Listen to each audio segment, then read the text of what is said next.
So for this exercise, we're going to be working on turnout mechanics and how to properly get our gluteal muscles to engage when we're trying to access rotation. So the big thing we have to look at is that typically, especially within dance, when people start to try to do pliés, they're not really accessing their full rotation. And a couple of different ways that we can see this is when someone goes to the side and they try to take a passe, as they start to bring their leg out to the side, we start to see that we get a little bit of internal rotation as opposed to keeping proper external rotation. This just means someone doesn't know how to engage their rotator muscles. So today I'm going to show you a really easy exercise to start to learn how to get that proper engagement of your rotator muscles. Now, for this exercise, you can do it up against a wall, or if you want a little bit more of a challenge, you can do it without any support system. So the key here that we're going to be looking for in this exercise is I want to make sure that my knee stays directly tracking where I started, which means that my knee is going to be over my second to third toe. That's going to be the ideal placement. Now from here, what I'm going to do is I'm going to set myself up in a little bit of a staggered stance. I'm going to feel the weight of that, I'm going to feel the weight of my body into my foot. And then from here, I'm going to take just a little bit of a bend of my knee. Now the key is, I want to make sure that I'm not bending too far forward, because not only am I overstretching my Achilles, but I'm not getting any functional engagement through my body. So if we find that when we're doing pliés in parallel, we tend to do this. You're not actually accessing your full plié potential because you're cutting off all of these support muscles from doing the job that they really want to do to help support your body. So we want to think about trying to take the weight a little bit further back on the heel. Now we don't want to be in a place where the toes are totally lifted up and we're only on our heel, but we want to feel the weight predominantly on our heel and just a little bit of support in our toes initially for this exercise. And what I want you to do is just kind of play around with the difference between bringing your weight forward, feeling it shift into the quad for the support structure. As you try to contract, you'll feel it more in your quad. Shift the weight back into the heel and then contract, and you should feel it more in your posterior as opposed to your quad. This shows that there's a relationship between where we put our weight on our foot and how the body engages. So as I bring the weight further forward, it's harder for me to get this to engage. As I bring my weight further backward and put it on the heel, it's easier for me to get that back line to engage. So we're going to go weight a little bit more on the heel than on the ball of the foot. Ball of the foot's just there for support. From here, what I'm going to do is I'm going to place my hands on my hips. I'm going to bend my knee forward ever so slightly.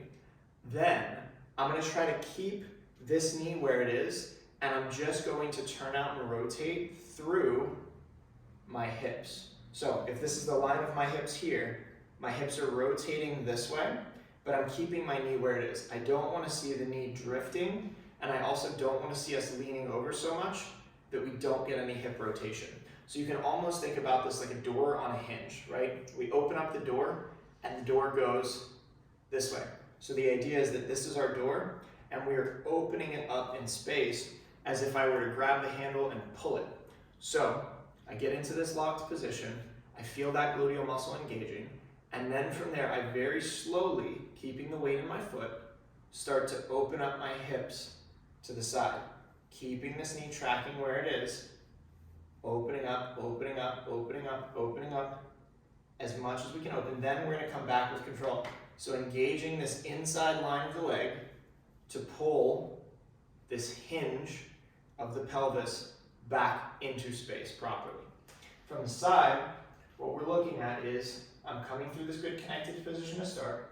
Then as I start to open up that hinge, as if I'm grabbing that door handle and pulling it backwards in space, I start to push down into this leg and think about pushing to the outside as much as I open up that hip.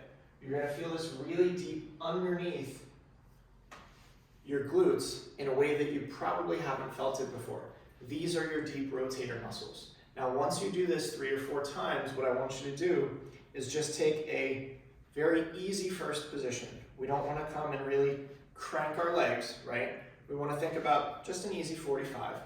And I want you to just take a plie. And I want you to feel if it feels different on one side in terms of activation compared to the other? If it does, it means that you're probably not using your rotator muscles very much.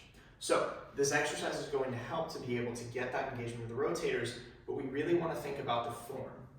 Now, once I get this to where I can do it with this leg in that staggered stance on the floor, then I'm going to take the leg up. And the next position that I'm going to get into, I'm going to once again set the weight onto my heel more than the ball of my foot. I'm going to bend down through. I'm going to take this back leg and I'm going to send it back in space. Now the key here is I don't want to turn out that hip. The reason why is because I want to force the engagement to come only from the left side. So, or whatever side I'm working on. So when you look at this, if you hold yourself in this position, turn your back leg out and try to contract that front leg, especially that glute, you'll find that it's harder to do compared to if you turn the leg in. It becomes a lot easier to fire that glute. And the reason why is because of the mechanics of the way these two processes work together. So what we want to think about is, if I find that I am coming back this way and naturally turning out my leg, there's probably a bit of a compensation that's not allowing me to access the full power underneath my seat. So what I need to do is I need to think about trying to keep this leg as straight as I can as I come back into this position. So this is the first position. From the side, I'm making sure that I'm in one long line, yeah? I don't want to think about being broken through that line one way or too far tipped over where I'm curling. I want to stay in one long line. Once I get to that position, what I'm going to do is I'm going to place my hands on my hips. That way I can make sure that I'm not hiking or dropping through. Then I'm going to do the same opening exercise. So I'm going to think about pushing that knee open, letting this leg stay in that neutral position, coming all the way through to the furthest point of that contraction, really feeling that contract underneath the seat. And then all I'm going to do is I'm going to come back with control. Now the key here is, if we have a dropped arch, what's typically going to happen is we're going to find that our knee is gravitating in quite a bit.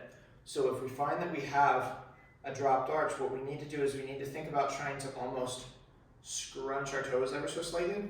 So instead of having my toes this way, I'm going to try to pull up that arch. Once I pull up that arch, then I'm going to get into that locked position. This is going to make it much, much, much harder if we have that dropped arch. From here, I'm going to then open up again. I can place hands on hips. I can place hands in front of me, trying to keep that leg from turning out. Keep it turned in, rotate through, then come back with control. Control, control, control, control, control. So these are the two different ways that we can start to do this exercise that's going to help with getting better rotation underneath our seat.